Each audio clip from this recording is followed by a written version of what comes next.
Hello friends, and welcome to the new Power Rangers Legacy Wars video. So, I've been playing this game for a while, and I think I got some knowledge of the game right now, and I have a few things I want to tell you about the characters, about the special attacks, and how to build the most powerful team possible in Power Rangers Legacy Wars. Let's open some chests to get it out of the way. I always love chest openings. Oh my god, I got some beautiful characters.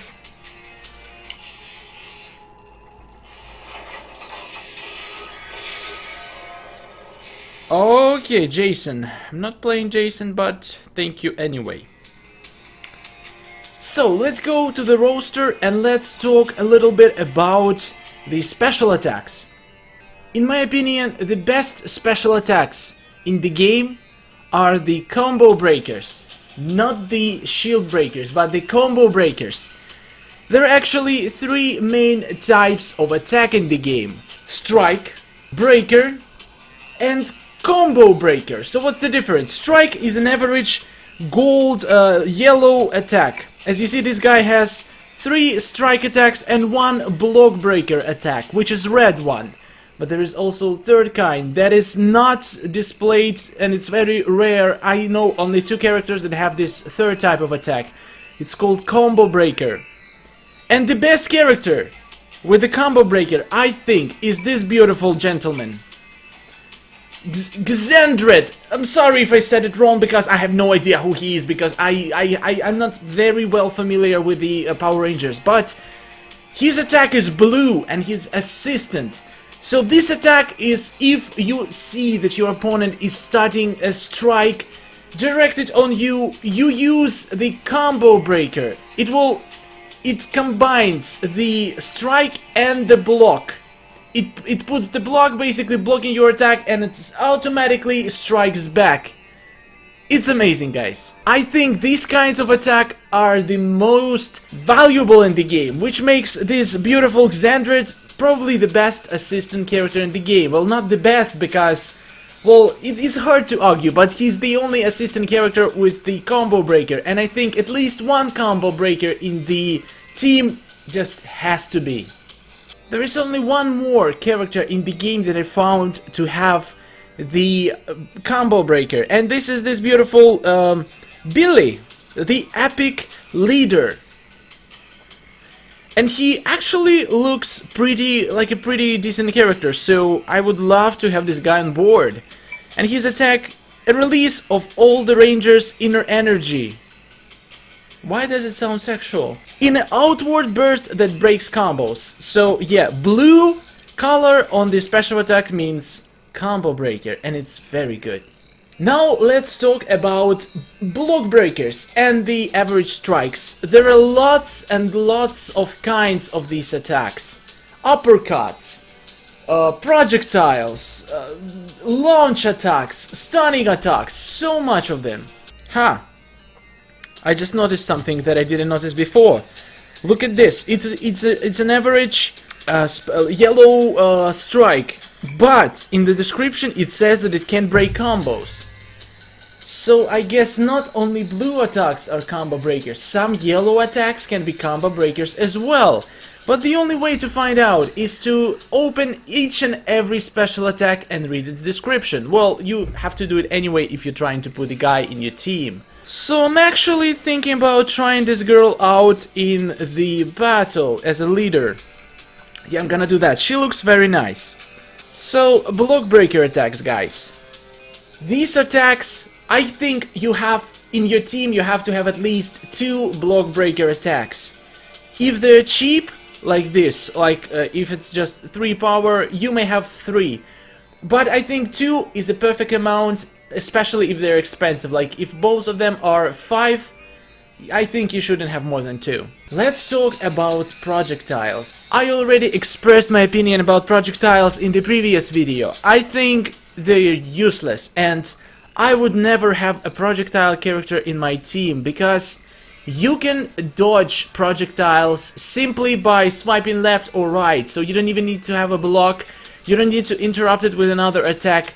you can just dodge it, and it just makes it so useless. So, in my recommendation, don't use projectiles.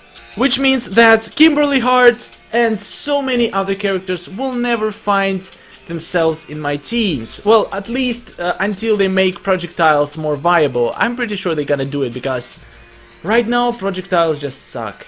The only way to use a projectile, if your opponent is blocking and you are sending unblockable projectile, or if your projectile is interrupting the combo, like if you and your opponent are on the completely opposite sides of the screen and he's starting a combo for some reason, because nobody starts a combo from the other side, you can throw the projectile and most likely it will hit him. Right now I'm fighting with the leader Jason Lee Scott. I discovered him recently and I love him.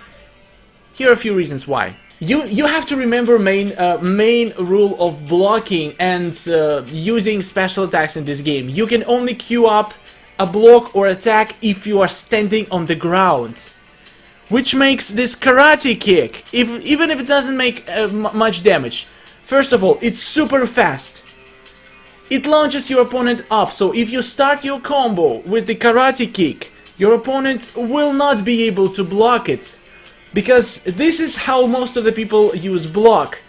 Some combos, some strike attacks, they have a few kicks inside, and as soon as you see that your opponent started a first kick of the strike, you put up a block, which blocks the ending of the strike, which means that you can attack back right away.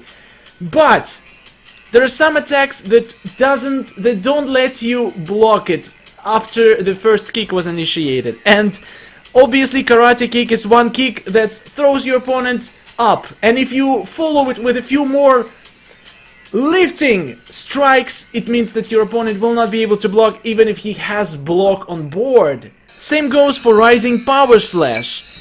It throws your opponent up, and of course it's unblockable, and it deals crazy damage. It's one of the most damage dealing attacks in the game, probably, well, at least among my characters that I have. Some attacks, some strikes have range. So if you're standing too far from your opponent, you will not land any kicks on him and you will just lose your power. I think that these attacks are pretty bad because your opponent can just dodge them pretty much often. If your attack is basically effective only in small radius around your character, it's less effective in the battle, which means I would try to avoid them unless they're super awesome in some other way. For example, Danny Delgado, guys, his Bison kick, I'm sure you saw it. He like, okay, my bad, it's not the one. This one, the Bison charge. He basically becomes like broad, like all the glowing and just running towards you. The same kind of attack has the Golda, all the charge attacks, guys. I think these attacks are super easy to counter and they are completely don't deserve to be in your team. Because if you are standing on the opposite sides of the screen and your opponent starts the charge, you have so many options to counter it. You just can simply block it. Or you can use the breaker of the combo. Pretty much, if you are playing smart, you will always have a block for these kinds of attacks. So now let's talk about how to counter your attacks. It's pretty easy. If you like, you need to go into the cycle. You need to find out all the attacks that your opponent has and have a counter on hand all the time, because you need to get into the mind of your opponent. You need to always know what he's gonna use next, and it's pretty easy. So here is the general rule. If he's running towards you, most likely he's gonna use the block breaker. And the best way to counter block breaker is to use an average strike. As soon as you see that the red icon appears above his head, just use your quickest strike attack. When I'm playing, my best way to deal with block breakers that are directed to me by doing karate kick. It's super fast. Like, I can even give like half a second for my opponent to start his unblockable attack, especially the slow unblockable attack. What matters in the game is who lands the kick faster. So even if your opponent started his own combo, you can still interrupt it with your combo if the first kick of your combo appears first. And the karate kick is the perfect way to stop basically any unblockable attacks, well, except projectiles, because they can do it from the distance. But for most unblockable attacks, opponent need to run close to you, and that's where you meet him with this beautiful karate kick or some other basic strike. But the faster the strike is, the better. The more you play the team, the more you realize which attacks are the best for interrupting unblockable attacks. It's important to have at least one super fast and super cheap strike attack. That's why I love the Jason Lee Scott so much. His karate kick, it seems like such a stupid attack with almost no damage for 2 power, but it's invaluable just for breaking the combos and unblockable attacks from your opponent. There are also different attacks in regards of number of hits. Some attacks land just 1 hit.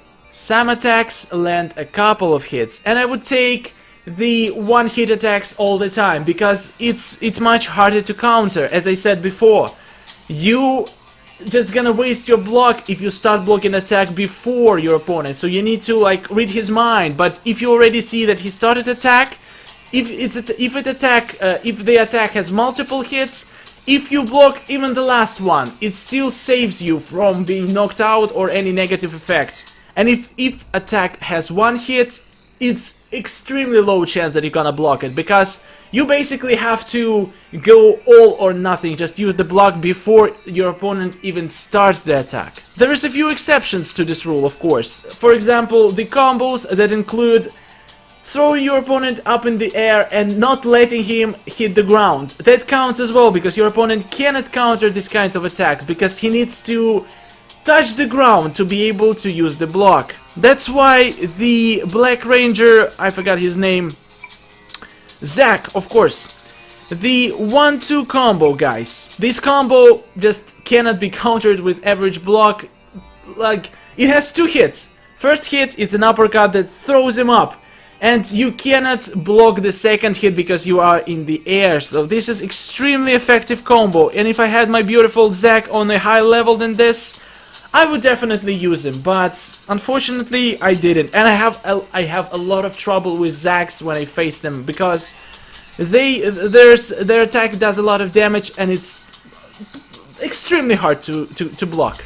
You see, they write sometimes very important information about the attack. For example, a fast and scrappy combo, but with a slow recovery, which means after you finish it, it will take a lot of time for you to start the next attack, and your opponent can use it to start his own attack. But it's a fast attack, which means it's perfect for blocking block breakers. Also, another rule: don't get cornered. Try to corner your opponent as often as possible, but don't get cornered yourself, because if you're out of block, and even if you're not out of block, if your opponent is playing right game, he will always have a counter for your attack. And if you're in a corner, you are unable to dodge, and dodging in this game is very important. You can start your attack and your opponent have a lot of space behind him to dodge your attack, but you can't because you're cornered. So yeah, don't get cornered. Wow, this guy looks handsome, guys. I can't wait to find him. He looks fantastic. I think when I make it to Arena, to the League 5, I'll open a couple of huge chests, but not yet, because I want to be able to pull all the characters. This game is awesome, guys. If you haven't tried it yet, you should definitely try it. It has a lot of thinking in it really requires skill to fight, because you just have to read the mind of your opponent. It's live multiplayer, guys. You're playing against another pair of brains, not against the CPU. Which means that if you win, you have this beautiful satisfaction of outsmarting your opponent, because this game is all about being unpredictable and outsmarting your opponent. So I highly suggest you to try it out if you haven't yet. You can also join my alliance if there are any empty spaces. I try to empty some spaces of inactive players once in a while, so you can check back in a few days if it's full when you try to join it. It's called StarInSky YT. You can just put the StarInSky in the search and it pops up. So Thank you for watching, guys. Don't forget to subscribe, and you can give me ideas or requests for the next Power Rangers videos, because I'm honestly out of ideas. I wanted to do a review on the Epic Goldar, but turned out he's pretty weak character. But I may still do it. Maybe I'll try to figure out a good team for him. But again, guys, thank you for watching. Follow me on Twitter, Facebook, and all this beautiful stuff. I'll see you in the next video. Goodbye.